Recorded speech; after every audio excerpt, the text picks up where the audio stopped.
It happened on Halloween night last year. I'll never forget it. Not because of the costumes, the candy, or the decorations, but because of the boy who knocked on my door long after the trick-or-treating was supposed to be over. It was around 11:30 p.m.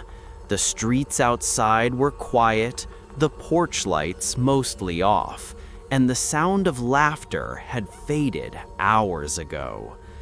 I had just finished washing the dishes from my Halloween party when I heard it. 3 slow knocks on my front door. At first, I thought it was a late teen trying to score one last handful of candy, so I grabbed the half-empty bowl from the counter and went to the door. But when I opened it, I realized this wasn't some harmless prank. A small boy stood there, maybe 9 or 10, dressed in a tattered ghost costume that looked homemade. The fabric was dirty, the holes uneven, and his hands were pale and still. He didn't say trick or treat. He just looked up at me through the cutout holes. "Hey there, buddy," I said, forcing a smile. "A little late for candy, huh?" He didn't answer, just stood there. Then I noticed something weird. He wasn't breathing hard like most kids do after running around all night. He was completely still. Trying not to act nervous, I dropped a few candies into his bag. The sound of chocolate-fitting plastic echoed louder than it should have. He slowly turned his head to the side, as if listening to something behind me. That's when my porch light started flickering. "Are your parents around?" I asked, glancing past him toward the street.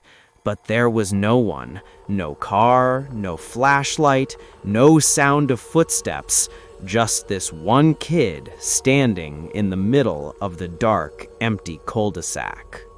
"Do you need help getting home?" I asked again. Finally, he spoke in a flat, quiet voice that didn't sound like a child's. "They said I should come back here." I frowned. "Who said that?" He tilted his head again, just a little. "The ones who live in the basement." My heart started pounding. I don't even have a basement. I looked behind me into my living room, just to make sure the TV was still on, the lights still working. And when I turned back to the door, the boy was gone. No footsteps, no rustle of fabric, just the candy bag lying on my porch. I stepped outside and scanned the street. Nothing. The air felt heavier, colder. I picked up the bag. It was old and damp, like it had been left in the rain.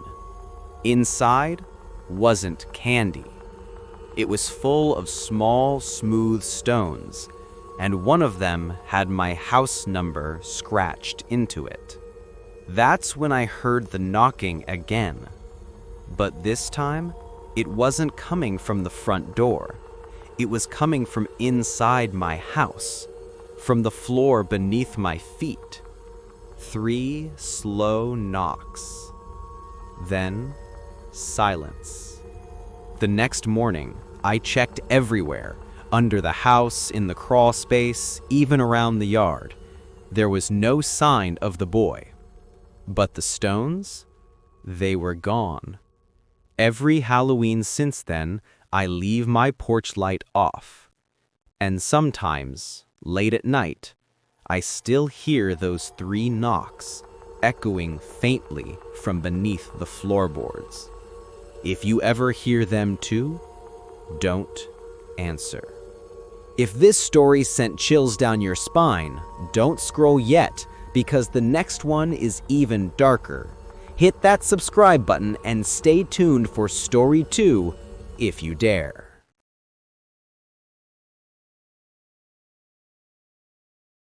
2 months ago, I was driving through the back roads of West Virginia on my way to visit an old college friend. I took a wrong turn somewhere after dark and ended up on a narrow, unmarked road that wasn't on my GPS. I figured I'd keep going until I hit the highway again. But after 15 minutes, I saw something that made me slow down. Pumpkins, dozens of them, lined along the roadside, carved, glowing softly with flickering candles inside. I checked the date on my phone, November 14th. Halloween was long over. At first, I thought maybe it was a leftover decoration someone hadn't taken down yet, but as I drove farther, the pumpkins multiplied. Hundreds of them, lighting the way into what looked like a small rural village. The place looked frozen in time. Old wooden houses, porches covered in hay bales, fake skeletons hanging from trees. Every house still had Halloween lights on, some even playing faint music, that same old Monster Mash song looping endlessly. I parked near the town square, thinking maybe it was some weird tourist attraction. But there were no cars, no people, just decorations and the smell of something burning in the air. Then I heard laughter, children's laughter. It echoed faintly from behind a row of houses. I followed the sound, my flashlight cutting through the thick fog that had started to roll in. The laughter stopped suddenly, replaced by a whisper. "Trick or treat." I froze. It came from behind me. I turned. Nothing. Then again, closer this time, right by my ear. "Trick or treat." I spun around, the flashlight shaking in my hand. The pumpkins on the nearest porch were flickering faster now, almost strobing. And in that light, I saw something move inside one of the houses.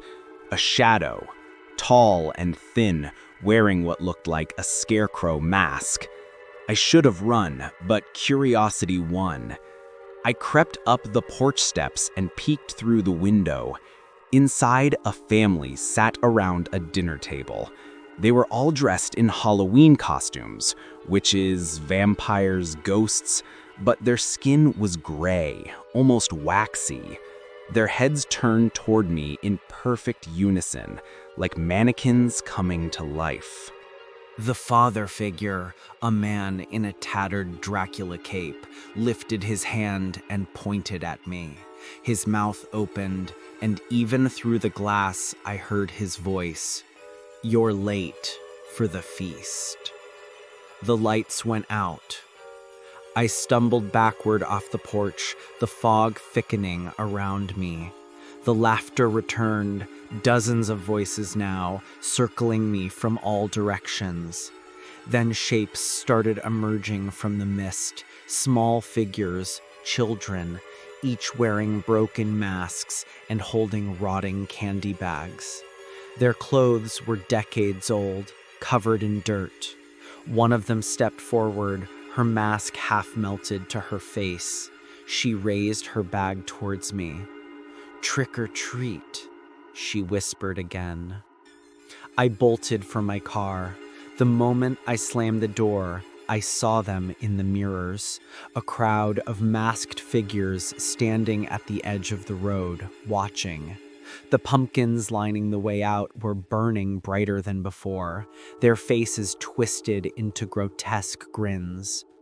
I drove until sunrise, my hands trembling the whole way. When I finally found a gas station, I told the clerk what I'd seen. He went pale. "You must have taken the old quarry road. That leads to Hollow Creek, burnt down in the 70s. Halloween fire. No one's lived there since." I laughed nervously, thinking he was joking. Then he handed me the local newspaper he kept under the counter, dated 1974. The headline read, 31 dead in Halloween blaze, town of Hollow Creek destroyed. And there, in one of the photos, was the same scarecrow masked figure standing behind the firefighters. I went back to my car. On the passenger seat was a small, dirty candy bag. Inside, there was a piece of candy shaped like a pumpkin, still warm. Every year since then, I see one glowing pumpkin appear on my porch around Halloween night. I never touch it, because I know if I do, I'll never leave Hollow Creek again. If you think you'd survive a night in Hollow Creek, you're braver than most. Stay tuned for the final story. It's the one that even we almost didn't upload.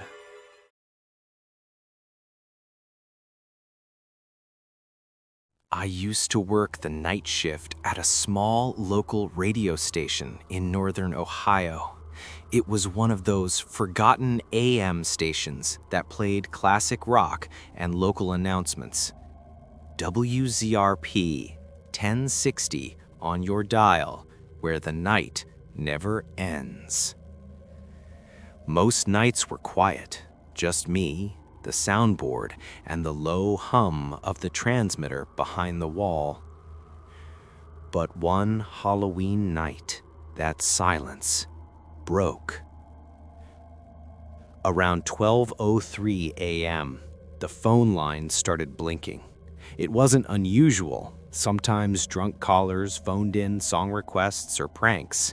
I picked up, ready to laugh it off. WZRP, you're on the air. All I heard was static. Then, a faint whisper. Keep playing the tape. I frowned. What tape? The line clicked dead. I shrugged it off and cued the next song, Don't Fear the Reaper. Halfway through, the station's emergency light flashed red.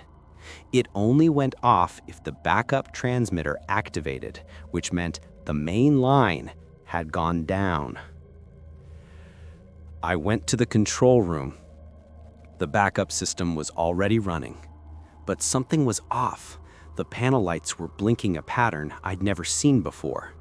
When I leaned closer, the monitor showed a message scrolling across the screen. Play Halloween tape. I didn't remember ever loading one. I checked the storage cabinet, and sure enough, there was a dusty reel-to-reel tape marked Halloween Broadcast 1973. Out of curiosity, I threaded it into the old player and hit play. Static. Then, a man's voice, deep and strained. Good evening, listeners. Tonight's broadcast is special. We're coming to you live from the other side.